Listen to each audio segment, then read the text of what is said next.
Bismillahirrahmanirrahim. Alhamdulillah. Wassalatu wassalamu ala Rasulillah wa ala alihi wa sahbihi wa ala ma ba'. Assalamualaikum warahmatullahi wabarakatuh. Selamat malam, salam sejahtera kepada semua para penonton, para penyokong, para pendukung, para pengkritik sekalipun yang tetap setia bersama dengan Jom Channel pada malam ini. Alhamdulillah, semoga semuanya dipermudahkan segala urusan dan rezeki minta arwah. Amin.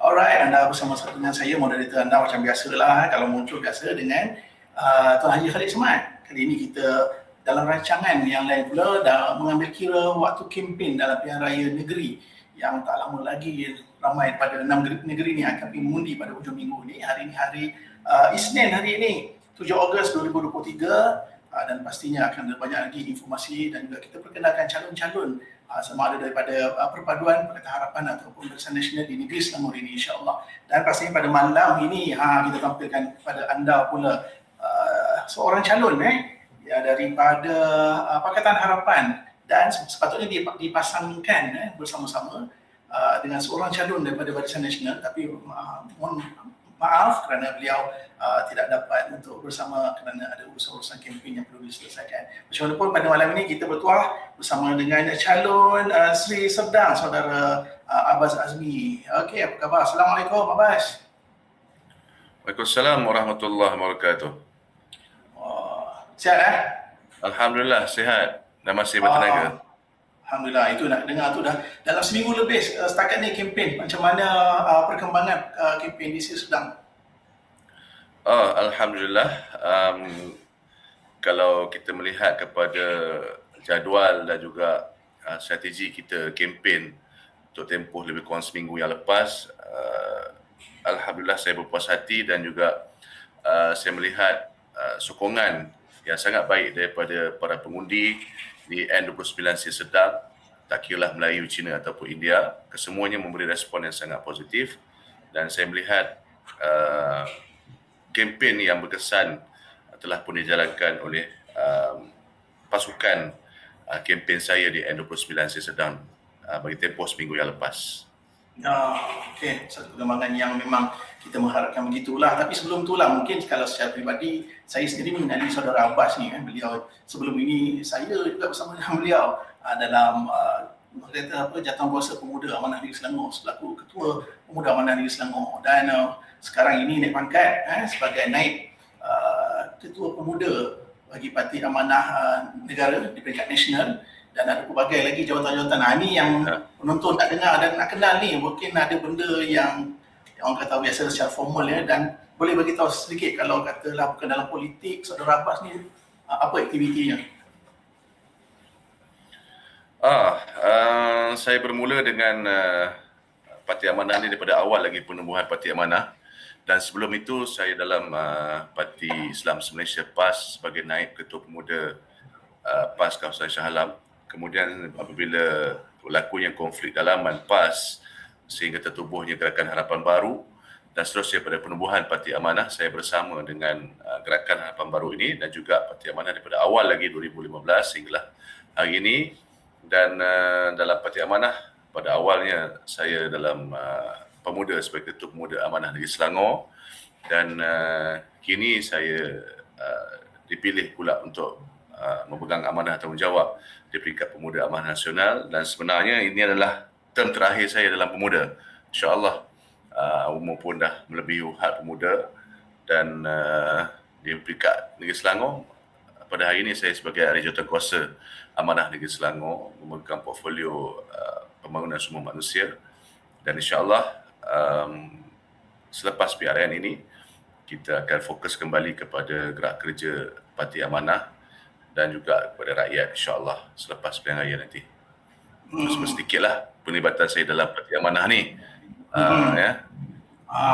Kalau selain kalau tak bersama dalam politik, bukan tak bersama lah daripada aktiviti politik sebagai naib Ketua Muda dan lain-lain lagi, biasa waktu lapang buat apa je? Kalau tak masuk, tak join politik? Bukan, maksudnya kalau macam ada waktu kalau tak ada mesyuarat malam, kalau tak kata dengan kempen ni kan, biasa buat apa? Di waktu kempen ke waktu biasa ni? Kalau waktu kempen setakat hari ni, waktu kempen ni memang tak ada masa lah nak rehat pun, kadang tidur dalam kereta je. Masa kan. Kalau katakanlah saya tidak terlibat dengan politik ni, saya berminat dengan bidang perniagaan. Dan sebelum ni pun saya memang seorang ahli perniagaan di bidang pembinaan dan juga maintenance work. Tetapi setelah saya aktif dalam politik secara sepenuh masa, maka saya tinggalkan sebentar dunia politik ini dan dunia perniagaan ini untuk fokus kepada politik dan juga membina Parti Amanah Negara sehinggalah kali ini. Ya, betul. Okey, ni satu benda yang tricky sikit lah Saudara Abbas. Kalau biasa orang sebut kalau cerita pasal kelemahan tu memang banyak lah kita sebut, saya ni lemah macam-macam, kita ni kurang, ada macam-macam kurang ni kita nak tengok sekarang ni Saudara Abbas boleh sebutkan tak 3 kekuatan yang Saudara Abbas ada yang kalau dengan kekuatan ini rakyat sedang mesti rasa, kita panggil apa tu, kena pilih lah calon Pakatan Harapan untuk Sedang ni. Apa kekuatannya? Nak bercerita tentang kelebihan ni biarlah orang yang menilai. Kalau kita bercakap tu nampak macam naik lift tekan sendiri. Kan? Tapi lain tahu. Cumanya kelebihan yang ada pada saya dan juga Pakatan Harapan khususnya di Puchong ialah dan juga blok perpaduan lah, termasuk dengan Barisan Nasional, UMNO Barisan Nasional. Perpaduan antara kami, gerak kerja antara kami, hubungan dengan antara kami sangat akrab, sangat baik dan boleh kata setiap hari kita adakan perbincangan bersama dalam blok perpaduan antara Pakatan Harapan dan juga Barisan Nasional, dan kemesraan antara kedua-dua blok ini walaupun baru berkenal tapi macam dah berkawan lebih 10 tahun. Jadi saya rasa antara kelebihan Parti Amanah di Puchong dan juga di Selangor ini adalah kita mudah mesra dan cepat untuk kita serap keadaan environment semasa tu. Itu adalah kelebihan lah yang saya rasa. Yang keduanya ialah kalau dari segi Parti Amanah ni kita aktivis kan, dalam kita bertemu dengan para pengundi dan juga rakyat, kita akan bawa isu rakyat. Kita akan bawa isu. Kita fokus pada isu rakyat. Kita tak bawa isu nak naikkan nama pemimpin itu dari ini macam Perikatan Nasional ini. Saya tengok diorang ni lebih kepada nak jual produk diorang lah, pemimpin diorang. Konon-kononnya bersih lah. Tapi kita lah Pakatan Harapan, kita tak menjual produk pemimpin itu semata-mata, tetapi kita menjual isu-isu rakyat. Kita fokus pada isu-isu rakyat. Tak kira lah sama ada di peringkat DUN ataupun peringkat negeri ataupun peringkat nasional itu sendiri. Soal itulah soal kita nak bawa pemimpin tu, biasalah memang pemimpin ada kelebihan mereka sendiri, tapi masa yang sama kalau kita fokus hanya pada kepimpinan tapi kita melupakan tentang isu rakyat juga akan jadi masalah. PN kata dia PN best, PN bersih dan sebagainya, sebab diorang tak bersih itulah yang diorang jual, diorang angkat pemimpin diorang tu, nak cuba mengkaburi mata kita. Tapi dalam Pakatan Harapan, alhamdulillah kita punya pemimpin yang bersih, pemimpin yang ternyata berintegriti, dan kita tak perlu jual pun nama pemimpin kita, tapi kita hanya memperjuangkan isu rakyat, sama ada isu tempatan ataupun isu negeri ataupun isu nasional. Itu ada dua lah. Yang satu lagi ialah tentang strategi. Strategi kita dalam mendepani apa-apa juga isu dan juga apa juga keadaan. Kalau kita lihat kerana kita khususnya Parti Amanah ni parti yang baru, kita tidak ada jentera yang sebesar parti-parti lama. Jadi kita memerlukan strategi tertentu yang boleh memenangkan kita. Dan sebab itu dalam Parti Amanah ini, walaupun kita parti baru tetapi kita sudah ada nama dan sudah bertahta di hati rakyat di ketika ini dalam negara kita Malaysia. Itulah strategi. Jadi tiga benda itu saya rasa ketiga-tiga ini apabila kita combinekan, kita gemblingkan, dan insya-Allah pada PRN yang ke-12 ini, PRN ke-15 ini saya yakin Parti Amanah dan juga Pakatan Harapan akan mencapai kejayaan yang baik insya-Allah pada 12 Ogos ni. InsyaAllah. Dan yang pastinya memang satu bebanan yang saya rasa bukanlah satu yang ringan apabila sekiranya terpilih sebagai wakil rakyat bagi kawasan DUN Seri Sedang tu, kerana memang dapat dilihat dengan jelas satu legacy pemerintahan sejak daripada Pakatan Rakyat, dan sehingga sekarang kita tidak menafikan pimpinan-pimpinan ataupun menteri besar ketika itu banyak menunjukkan prestasi yang memberangsangkan kesemuanya, walaupun mungkin ada yang bersama ataupun tidak, itu pun ada dia punya keluk-keluk dan lekuk-lekuk prestasi, kita tahu itu.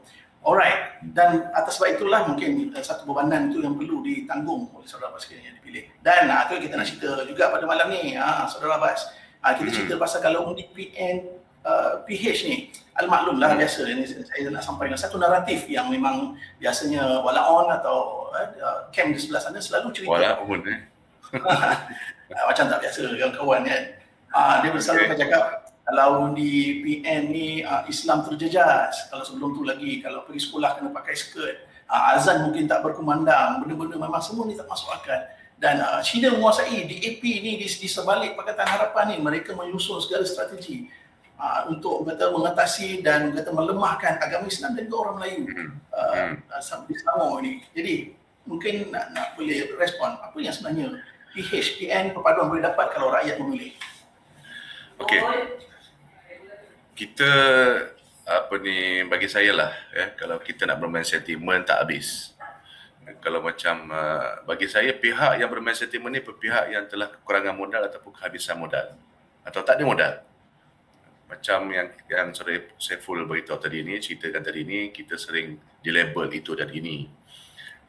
Kalau di PH, Islam terancam, orang Melayu terancam, hak orang Melayu akan cuba diusir dan sebagainya lah. Mudah cerita ialah saya selalu bercakap ketika ceramah saya di kempen PRN ini, terutama untuk meyakinkan orang-orang Melayu, guru-guru Melayu apabila berhadapan dengan isu DAP, orang Cina. Saya katakan saya ini adalah Melayu Islam, bapa saya Melayu Islam, ibu saya Melayu Islam, arwah tok saya pun Melayu Islam, keturunan saya Melayu Islam. Kalaulah ada unsur-unsur untuk cuba mengganggu-gugat hak-hak keistimewaan orang Melayu Islam yang termaktub dalam perlembagaan, hampa ingat aku boleh duduk diam ke? Pastinya pemimpin lapangan pun sendiri pun takkan duduk diam. Dan alhamdulillah sehingga ke hari ini tidak pernah terjadi pun walau sekelumit daripada DAP sendiri pun untuk mengganggu-gugat hak istimewa orang Melayu dan juga agama Islam. Tidak pernah terjadi sekalipun dan tidak pernah ada suara pun untuk DAP khususnya mengganggu-gugat apa yang telah termaktub dalam perlembagaan Malaysia. Yang ada hanyalah permainan-permainan sentimen yang dimainkan oleh pihak parti lawan. Dan dulu dia panggil kita pandap, sekarang ni dia panggil umdam dah. Jadi bila saya berhadapan dengan kawan-kawan daripada UMNO, saya kata dulu kami dah dipanggil pandap. So sekarang dia panggil UMNO pula umdam. Jadi itulah politik yang bagi saya politik kuno, politik ke belakang yang tidak memahami realiti politik hari ini, dan sepatutnya parti politik hari ini tidak lagi bermain dengan sentimen tetapi membawa kepada idea-idea baru, tawaran-tawaran baru dan reputasi mereka. Hari ini kita tengok Perikatan Nasional dia offer RM400 untuk satu isi rumah setiap bulan, kan? Jadi saya ulas perkara ini di setiap kali saya ceramah kelompok maupun ceramah-ceramah yang agak besar sepanjang tempoh kempen ini. Saya kata mudah saja. Yang pertama sekali, kalau mampu buat, kenapa tak buat kat Kelantan, Terengganu, Kedah dulu? Mereka juga punya kebakaran yang agak besar. Kelantan dia ada royalti minyak yang kita telah serahkan lebih daripada RM100 juta. Terengganu mereka ada royalti minyak yang agak besar. Kedah, Putih Besar Kedah yang hebat tu, dia kata dia ada sumber pendapatan baru berbilion-bilion. Katanya nak masuk dengan REE lah dan sebagainya. Kan? Jadi kenapa tak buat kat tiga negeri itu sebagai contoh, sebagai role model untuk dibawa ke Selangor? Tapi bila untuk depan ni PRN ni, dia tiba-tiba nak bagi RM400 pula kepada setiap isi rumah. Yang tu satu tawaran gula-gula sebenarnya. Itu adalah gula-gula pilihan raya, dan saya yakin kalau mereka ini menang sekalipun nanti, contohnya kalau mereka menang lah, mereka tak akan mampu buat. Kalau buat pun dalam masa 2-3 bulan mereka akan bermasalah, dan akhirnya bila mereka tak boleh laksanakan apa yang mereka sebut pada hari ini, mereka akan salahkan orang itu, salahkan orang ini, salahkan sana, salahkan sini, dan itu adalah perangai Perikatan Nasional yang ada pada hari ini. Berbanding dengan Pakatan Harapan, kita offer benda yang kita boleh buat. Yang kita dah buat pun dah kita tambah baik lagi. Saya bagi contoh bagi sagu hati mahasiswa ataupun anak-anak kita yang masuk ke universiti. Pada sesi yang lepas, 5 tahun yang lepas, kita bagi RM1,000 kepada mereka anak-anak kita yang berjaya masuk ke universiti. Tetapi untuk tahun hadapan ataupun selepas PRN ini, Kerajaan Perpaduan kita naikkan daripada RM1,000 kepada RM1,500. Itu antara contoh yang kita boleh laksanakan di Selangor. Ya. Ya. Begitu juga dengan surf rider yang sebelum ini kita hanya berikan peruntukan ataupun sedikit sumbangan kepada mereka atas jasa-jasa mereka sepanjang selama ini. Kita bagi RM500 dan kita bukakan akaun KBSP. Untuk akan datang, insya-Allah bukan setakat P-hailing saja dapat, kita akan perluaskan lagi dengan pemandu-pemandu Grab car pula. Kan? Kita boleh buat dan kita dah buktikan kita dah buat sebelum ni. Kita mampu buat sebelum ni. Begitu juga dengan jelajah ihsan rakyat, kita jual barang-barangan murah. Kita dah buktikan kita mampu buat. Dan kita hanya bertambah baikkan lagi segala-segala inisiatif yang telah kita buat dahulu. Inilah sepatutnya dibuat oleh Perikatan Nasional. Dia membuktikan reputasi dia di 3 buah negeri yang mereka kuasai ini, dan kemudian barulah bawa datang ke negeri Selangor. Tiba-tiba sampai ke negeri Selangor, benda yang dia tak buat, itu yang dia cakap. Yang ni yang saya rasa pengundi-pengundi di negeri Selangor kena fikirkan semula untuk kalaulah ada nak mengundi Perikatan Nasional, dan saya yakin apa yang mereka tawarkan dalam manifesto mereka itu adalah sekadar gula-gula pilihan raya dan tak mampu mereka laksanakan. Dan saya pasti bila mereka tak boleh laksanakan, mereka akan salah orang ini, dia akan salahkan orang itu, salahkan sana, salahkan sini, salahkan itu, ini. Inilah yang kita perlu hati-hati dalam memilih untuk 12 Ogos insya-Allah. Ya, betul. Dan saya tertarik tadi bila disebutkan asal tadi sentimen yang dia mainkan tu pasal Melayu Islam itu, kita memang tahulah, sedangkan mereka sendirilah kalau masih ingat lagi memang sangat-sangat fresh. Mereka lah yang menggunakan kata isu-isu kata diraja sultan-sultan dan juga raja-raja sampai satu penghinaan diberikan, dan ini kes ni sedang berjalan ya pastinya. Kita tak lupa juga bukan setakat tu di Perak pun macam tu juga sebenarnya. Ada seorang orang kata apa dia punya ahli TikToker. Sebab saya tidak, sebenarnya saya tak minat nak ulas isu sentimen ni, sebab bagi saya pembawaan saya dalam politik ialah saya tidak mahu bermain dengan sentimen-sentimen murahan dan bodoh macam ni.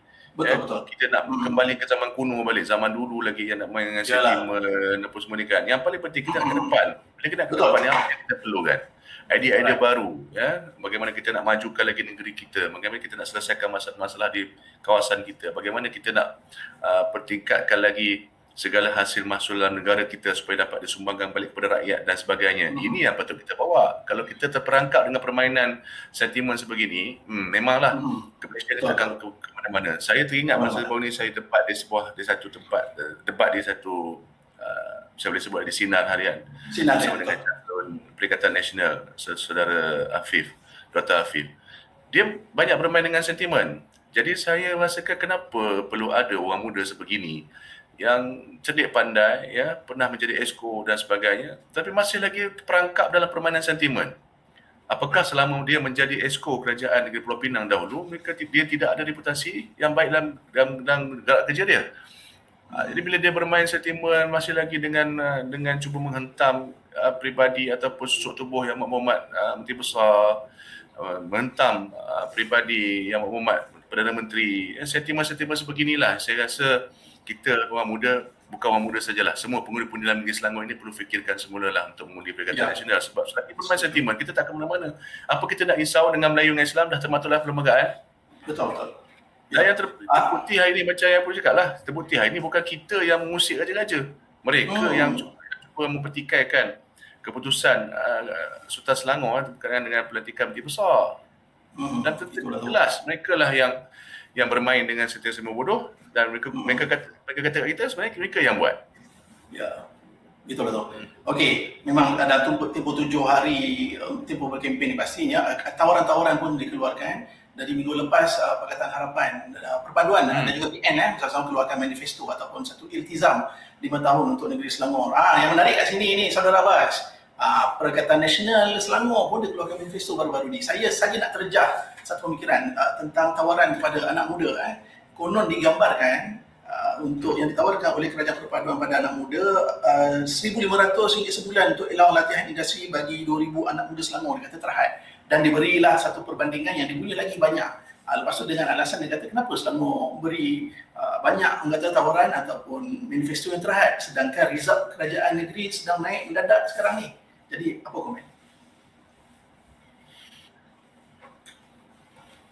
itulah bila jadi pembangkang ni seronok. Dia boleh sebut apa dia punya suka. Ya. Dulu pun kita pembangkang Pul.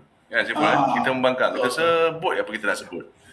Ya. Tapi bila jadi kerajaan, kita kena lebih berhati-hati. Ya. Yang pertama sekali ialah bila kita nak tawarkan suatu perkara itu, kena lihat kepada kepentingan ke semua pihak, ke semua pemegang-pemegang taruh yang ada. Ya. Termasuk kita kena perlu lihat tentang kepentingan negeri itu sendiri. Kalau hanya melihat kepada reserve, sikit-sikit reserve, semua reserve, nak cairkan reserve, bermakna kita tidak ada satu pemikiran untuk memikirkan bagaimana menjana sumber pendapatan selain daripada korek reserve. Sedangkan reserve itu kita akan gunakan bila keperluan mendesak sahaja. Betul. Jadi apabila Perikatan Nasional ni membuat tawaran-tawaran dengan bila kita tanya mana nak dapat duit, reserve Selangor tinggi. Betul. Ya. Kalau asyik kacau reserve, bila reserve dah tak ada, jadi apa-apa contohnya malapetaka, bencana alam dan sebagainya, krisis ekonomi, maka kita tidak ada sandaran lagi ketika itu. Itu yang pertama. Yang keduanya ialah tidak ada pemikiran untuk menjana pendapatan selain daripada melihat kepada reserve yang tinggi. Ini yang kita tidak amalkan dalam Pakatan Harapan. Kita cuba mencari sumber-sumber baru dan sebagainya, dan setiap program-program kita tu ada allocation tanpa kita mengganggu reserve. Bahkan reserve kita makin naik setiap tahun. Ya. Ya, terus apa lagi? Jadi saya lihat tawaran-tawaran yang dibuat oleh Perikatan Nasional ini lebih kepada bersikap populis untuk mendapatkan undi sahaja. Yang bila dah dapat undi besok, dah menang, ke laut. Itulah tu. Apa dah.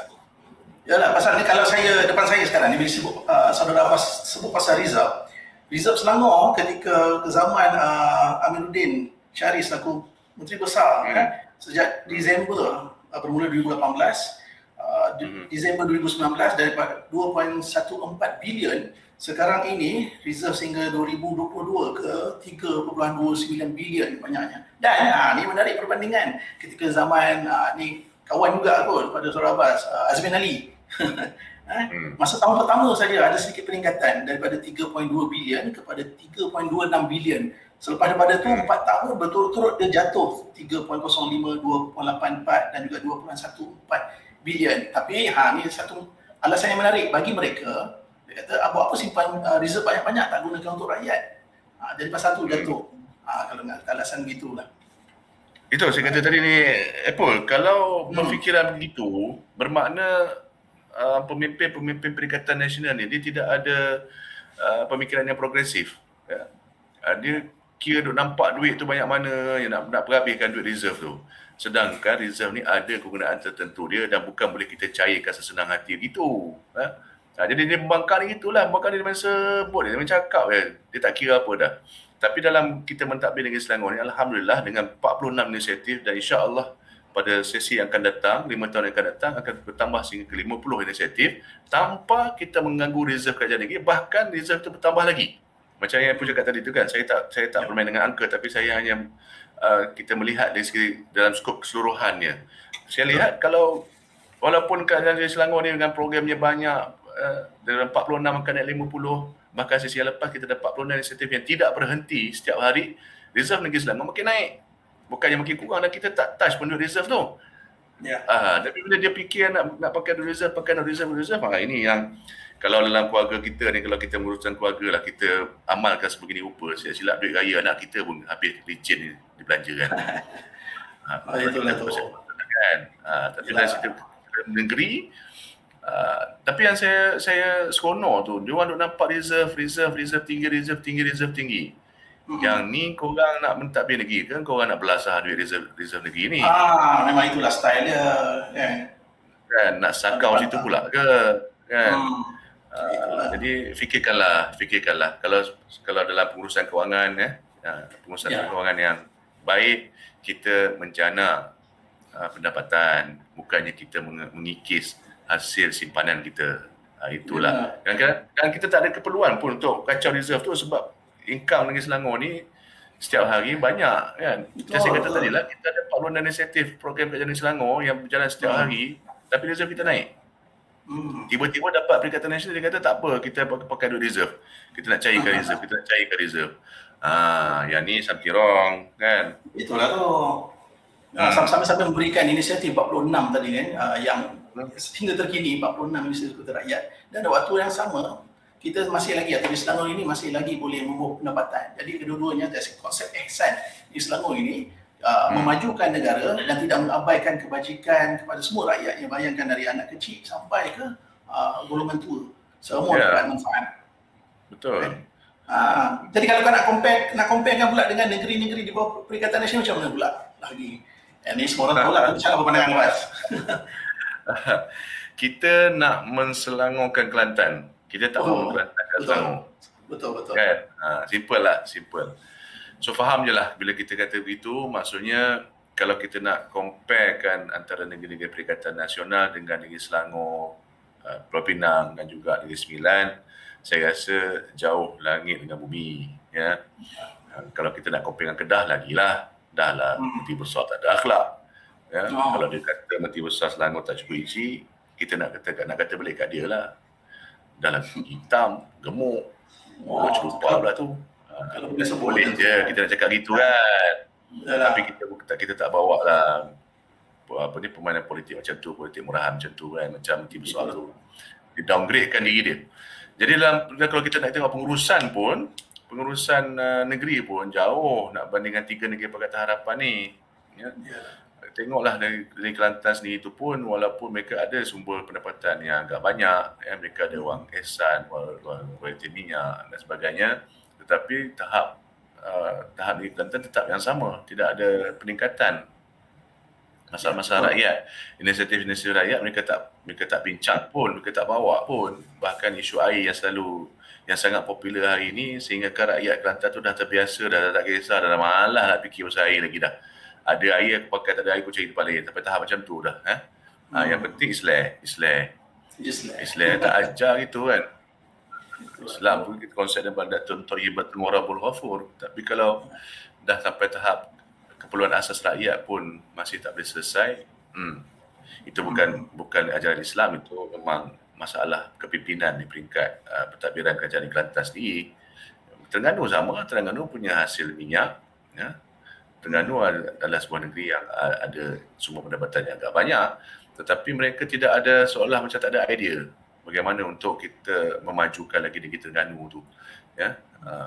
Begitu dengan Kedah pun baru ni, itu hari pun Menteri Besar dia kata dia ada sumber pendapatan baru yang berbilion-bilion, dia kata kan. Betul.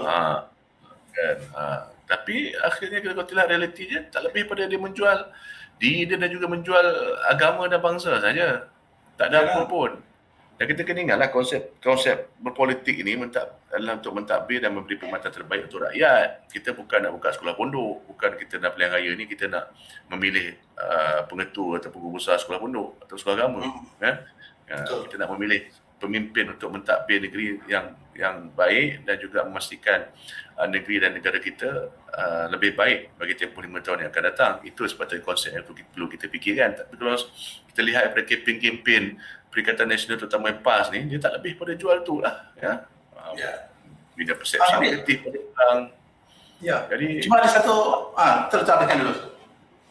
Apa nak jadi pada kita? Apa nak jadi pada negara kita dan negeri kita? Andai kata dapat Selangor ni, saya ingat dengan kacau di reserve lagi, dengan mind sentiment lagi, dengan tenang lagi, dengan membina persepsi negatif lagi kepada pihak lain dan sebagainya, apa nak jadi pada negeri Selangor? Sedangkan Selangor ini negeri yang maju, negeri yang dia punya pendapatan yang tinggi dan masyarakat dia majmuk, masyarakat dia berbilang kaum, Melayu, Cina, India tu agak ramai di sini. Jadi kalau dia bawa naratif di Pantai Timur dan juga di Kedah, saya rasa rakyat negeri Selangor tak akan boleh terima pendekatan sebegini.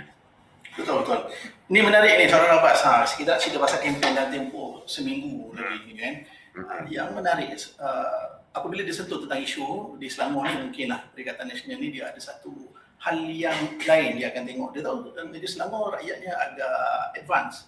Jadi antara serangan-serangan yang mereka gunakan dalam tempoh terakhir ini, yang pasti yang kita tahu dah dia orang punya perjalanan supaya kerajaan negeri ataupun kerajaan tak ada sekarang ni, bukan kerajaan negeri, PH dan BN perpaduan mengambil masa ataupun tak sempat untuk membalas serangan-serangan tersebut. Antaranya adalah disentuh tentang SNG Selangor SMG yang Maritime Gateway, Maritime Gateway katanya berlaku ketirisan, berlaku mengaitkan dengan seorang tokoh syarikat judi dan berbagai, saya tak terlalu sebut terlalu dalam kerana kadang-kadang tak masuk akal. Dan dalam waktu yang sama mereka ini juga pembangkang ni apabila sidang Dewan Negeri berjalan, tidak pula mereka berada kat dalam dewan untuk bertanya ataupun nak hentam, nak kritik dasar dijalankan oleh kerajaan.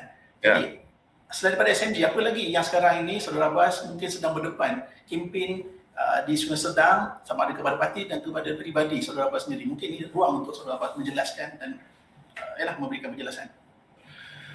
Setakat ni Alhamdulillah tidak ada serangan peribadi ke atas saya, melainkan billboard saya diconteng, bendera saya diturunkan, dilonggokkan, dipatahkan, dan saya punya kain rentang itu digunting. Itu budak-budak kecil je lah.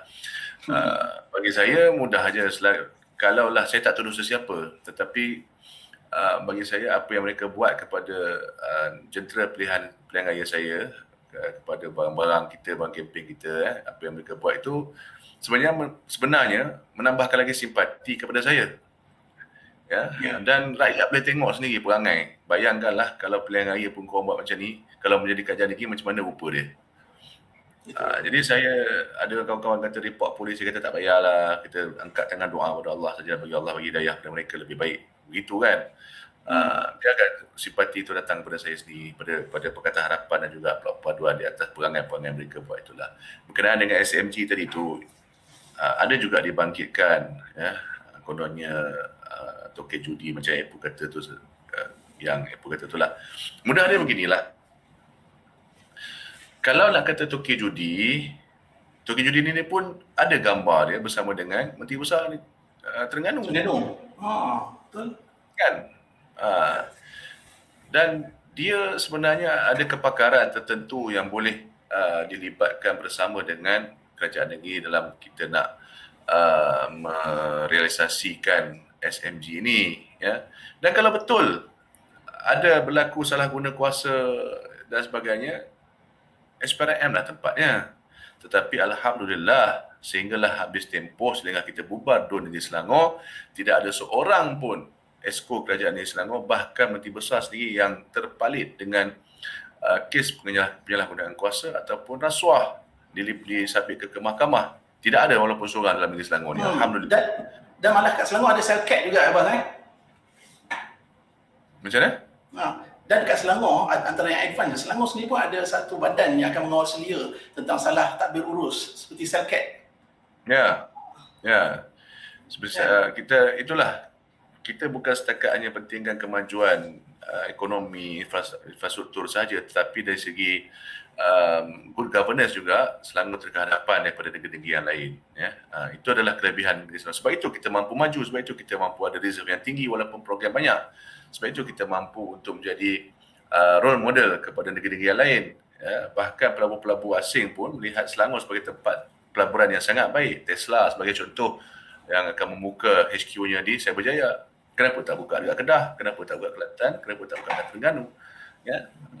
Jadi nampaknya ialah negeri Selangor ini walaupun dicaci, dicemu, difitnah dan sebagainya, tapi realitinya, hakikatnya Pakatan Harapan dan kini bersama dengan Blok Perpaduan membawa Selangor ke satu era yang lebih baik daripada masa yang lepas.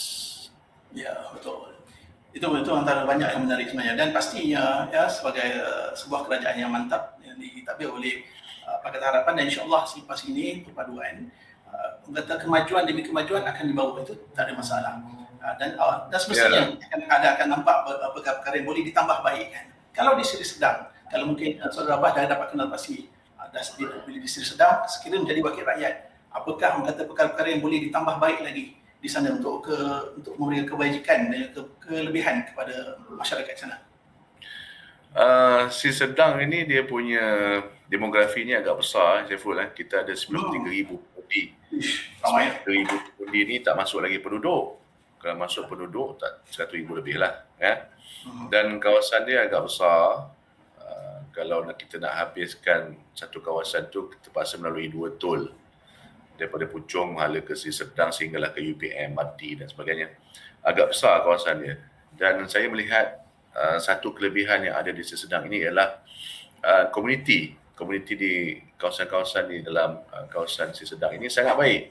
Ya, persatuan penduduknya, KRT-nya, NGO-nya, mereka-mereka ini yang sangat-sangat aktif dalam aktiviti kemasyarakatan.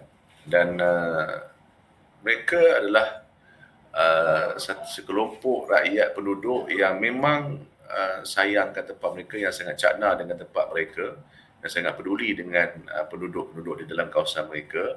Dan saya melihat ini satu kelebihan kepada Dun Seri Sedang, di mana insya-Allah saya pernah buat perbincangan dengan beberapa lebih daripada 40 persatuan-persatuan, termasuklah persatuan penduduk dan KRT, dan saya merasakan satu keperluan untuk memperkasakan mereka, empowerment mereka, memberdaya mereka dengan produk-produk kerajaan negeri Selangor dan sebagainya. InsyaAllah kalau saya dipilih nanti dalam pilihan raya negeri Selangor ini.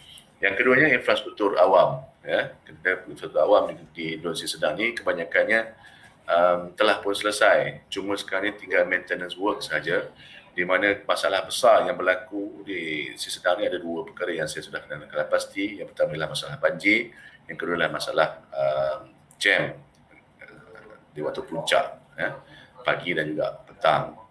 Dan saya pun dah buat perbincangan dengan beberapa agensi kerajaan dan juga mereka yang berautoriti, dan insya-Allah saya yakin perkara ini boleh diselesaikan sekurang-kurangnya, dikurangkan, ya, terutama masalah banjir. Masalah banjir ni sebenarnya saya ada idea, saya ada planning untuk dibincangkan, atau dibawa dibincangkan bersama dengan agensi-agensi kerajaan yang terlibat, dan insya-Allah pada hari Rabu yang akan datang saya akan lancarkan tawaran saya untuk memikat ataupun menarik perhatian pengundi-pengundi di Dun Seri Sedang insya-Allah pada hari Rabu. Dan dia akan melibatkan komuniti dan juga infrastruktur awam di Dun Seri Sedang. Menarik. Pastinya dengan tambahan daripada apa yang Kerajaan Negeri Selangor ataupun Pakatan Harapan dan juga Barisan Nasional yang membentuk perpaduan di Selangor ini, tambahan daripada Saudara Abbas sendiri yang membawa satu iltizam untuk masyarakat di Seri Sedang. Dan apatah lagi Saudara Abbas merupakan satu calon baru. Ada beberapa yang incumbent ataupun calon asal, dan muda seperti Abbas yang kita mengharapkan. Jadi kita dah nak kat penghujung ni Saudara Abbas. Jadi untuk di hujungnya, apatah lagi esok kita ada undian awal. Mungkin ada yang perlu untuk disampaikan. Ya, betul.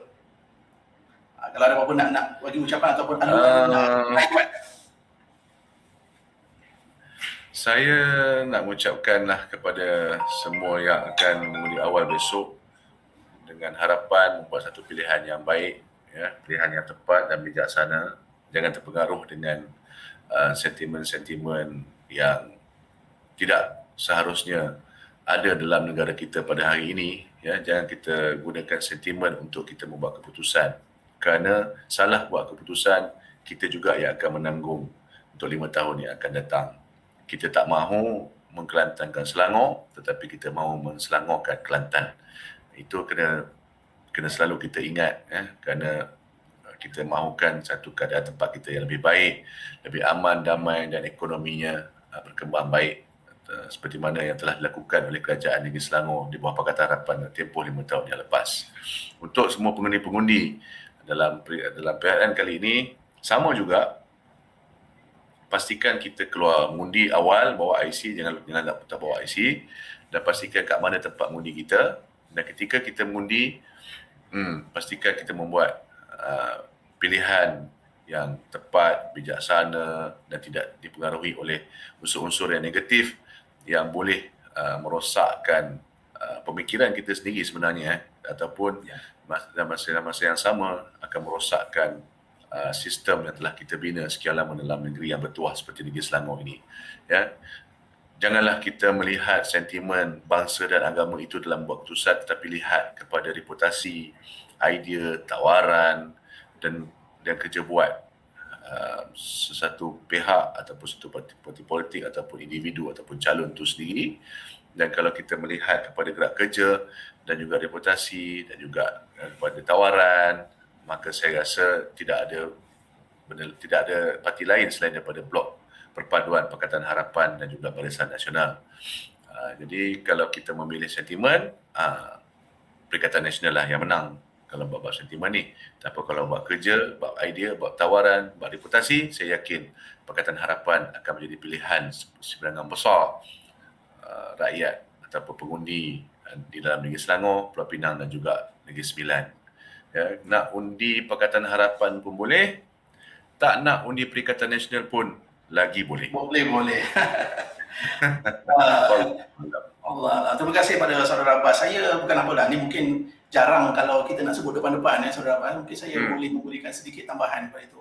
Saya antara orang yang mengenali saudara Abbas lebih kat awal ialah bersama-sama dengan JHB dan sebagainya, dan pernah berada di bawah jawatan kuasa pemuda. Saya boleh berkongsi yang saudara Abbas merupakan seorang yang sangat gigih dan bekerja keras, meletakkan satu KPI yang sangat tinggi dalam gerak kerjanya, dan memang saya pun tak tahu kadang-kadang bila dia rehat.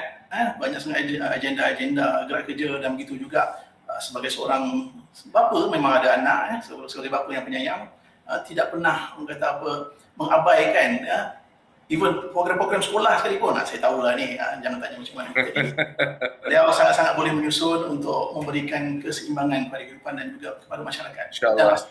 Sebagai orang muda, saya rasa inilah cara yang terbaik untuk Seri Sedang, dan juga kita angkat Negeri Selangor ini dengan orang muda dengan idea yang baru. Pasal tu di Selangor, #KitaSelangor, untuk memastikan kita lihat bagaimana kita sendiri yang menentukan nasib di Negeri Selangor kita ini, bukan mereka dari luar yang kita dah nampak tawaran mereka tak ke mana, apa saja mereka lakukan depan mata secara jelas, berfakta, masalah air, masalah ekonomi, masalah sampah dan sebagainya. Mereka itulah nak mengajar kita di Selangor. Jadi pastikan pilihan yang tepat untuk negeri yang kita cintai ini. So itulah mungkin masa yang kita ada, saudara Abbas. Moga-moga diberikan kata kesihatan yang baik untuk terus berjuang dalam arena politik. Terima kasih pun. Ya, saya tak lupa juga kepada Parti Amanah juga, menonjolkan parti-parti yang baik.